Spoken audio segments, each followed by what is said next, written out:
We're on day 2 of our 28-day Southwest adventure, and yesterday we stopped at Old Town in Albuquerque. What are we doing today? Today, Petroglyph National Monument. There's one other place we might go today, Coronado Historic Site. Yesterday was Old Town, today we have Petroglyph. Making a quick stop at the Visitor Center. It is open from 8:30 to 4:30, and we're making it here around 9 o'clock. There's snakeweed right here. At the Visitor Center, you can watch a video and pick up some brochures on the 4 different areas of the monument. You just want to be aware at the Visitor Center, there are no trails that start from there. You're going to have to drive to get to the trailheads. The easiest trail is Boco Negra Canyon. It's a 0.6 mile trail, but it has the fewest number of petroglyphs on that trail. And you will also have to pay a parking fee of $2 on the weekends and $1 during the week. The Volcano de Use area has no petroglyphs whatsoever. The Rinconada Canyon trail has about 300 petroglyphs, and it's a 2.2 mile trail. The Piedras Marcadas Canyon has the most petroglyphs, and it is a 1.5 mile round trip loop. So we're going to go to the Piedras Marcadas Canyon. All right, so this is a loop with a lot of stops for some petroglyphs. They have a map from the Visitor Center that lists some of the more popular petroglyphs. It's 9:30 in the morning, and we are off. So the trailhead is in a very populated area. We're coming down and we're doing that loop, and we're doing this loop. We're coming down doing that loop, and we're coming straight back here. Bridge trail goes up the hill there, but there's no petroglyphs up there, so we're gonna stay on this trail. I was having a hard time deciding what to wear today. It is nippy, but that sun is out, and the sun feels really good. It's nice they got signs out too. Trail stops 1 through 5. The handout they give you at the Visitor Center is pretty nice. It's got the trail on the back and different information. There's the trails. You can see they have them numbered for the stops. So this is all volcanic rock, and I guess it's a 17-mile escarpment. And look at all, see that? Here's your first set of petroglyphs right in that volcanic rock right there. See that? Fun fact, there are 5,000 documented images here at the monument out of the 20,000 in this area. Vito has the eagle eyes. He's finding all of these. Vito just spotted a bird. These petroglyphs were made by the ancestors of modern Pueblo people, and it was suddenly developed around the year 1300, and the archaeologists refer to it as the Rio Grande style. A little bit of a haze over Albuquerque there. Vito, what's the difference between a petroglyph and a pictograph? The picture, I think, is just something that's drawn on there, but the petroglyph is actually a carving. This one is probably the best one we've seen so far. Yeah, definitely some lizards. This one is right next to the ropes. A hand and a lizard. So on this hike, you don't really need your hiking poles. It's sandy. The ground is pretty well tread.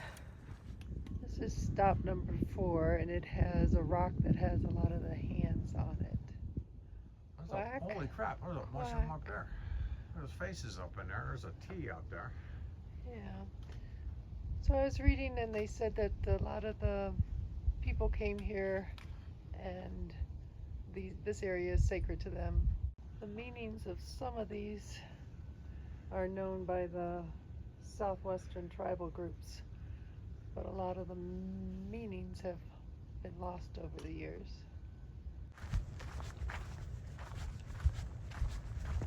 Man, these things are everywhere. You definitely need sunglasses, a hat of some sort, and sun protection out here. Not used to the sun like this. All right, man, these petroglyphs are all over the place. It's pretty impressive when you think about it. These are close to 700-800 years old, carved in the rock.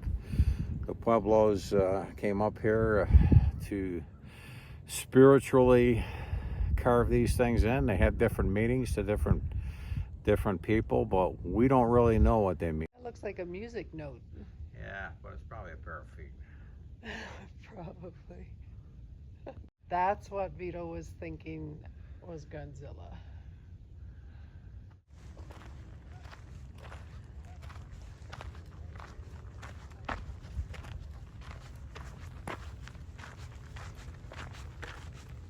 What do you think that looks like?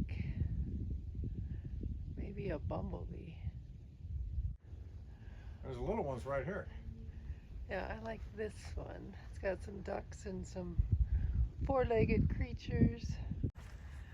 Make sure you come down to number 7. Stop. Because this one has some great hands. Alright, that's pretty much it. 7 stops. Now we're going to head back. We're not going to take the little loop-de-loops that kind of go to some of the stops, but just head back towards the parking area. Is this something you would recommend people coming to? Yeah, if you're interested in, Native American culture, come on out here and take a look at the petroglyphs. There's a lot of them, a lot of different varieties, and you'll have fun just trying to find them. Yeah, we are almost back to the trailhead. I'd classify this trail as pretty easy. There is a little bit of sandy feel to it, so you are walking in that, and there's not much elevation change, so pretty easy. Good way to get yourself back into doing some day hikes, especially if you haven't been doing them for a while. And just like that, we're back. We're gonna decide what to do next.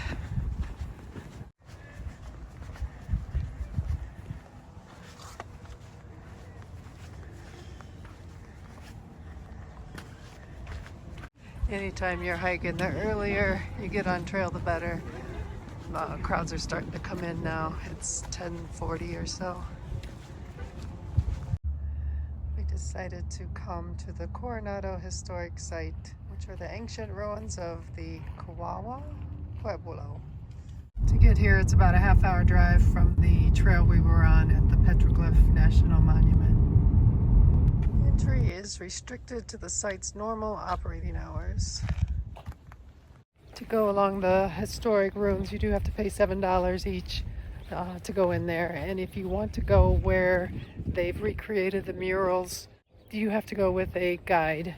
And today that was at 11 and the next one's at 2. So all visitors do check in, whether you go through the museum or the trail on the other side here or not. All right, we're gonna take the walk outside and see the recreated buildings and structures, and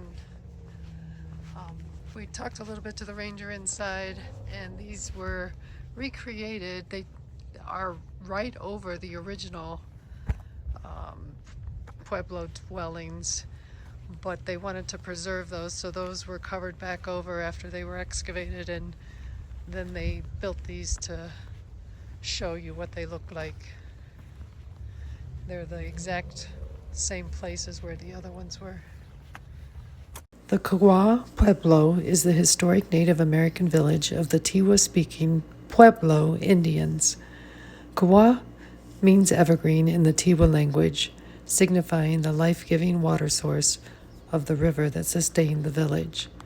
It was first settled about 700 years ago in 1325, and at one time there were 1,200 adobe dwellings and storage rooms, 6 underground ceremonial kivas, and 3 rectangular plazas in this village.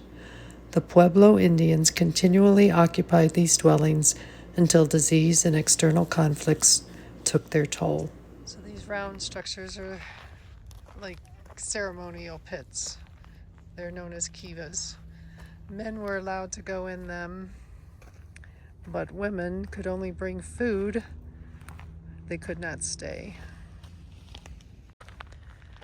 So this is a reconstruction of the Pueblo. Wow, it is small. You can't stand very high. I have to bend down. So this is another area that was reconstructed, and it has murals inside, and you're not able to take any pictures inside there either. So this is a oven where they would roast the corn. This is some of the tools that they would use to help mash some of the corns. Take a few minutes and have a snack. They have a couple of picnic tables you can sit at. If you're going to come here, I would recommend doing it when there is a ranger-led tour. I think you'd get more out of it. It's really just a short walk around the grounds, but I'm sure there would be so much more information given with the ranger present. So that's the one thing I would recommend.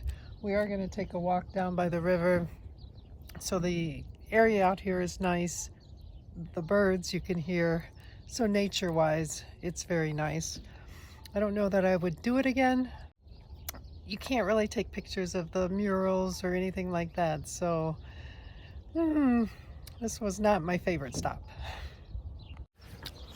All right, slight change in plans. We're not going to walk down by the river because we're going to try to do the Sandia tram. See if we can get a ticket.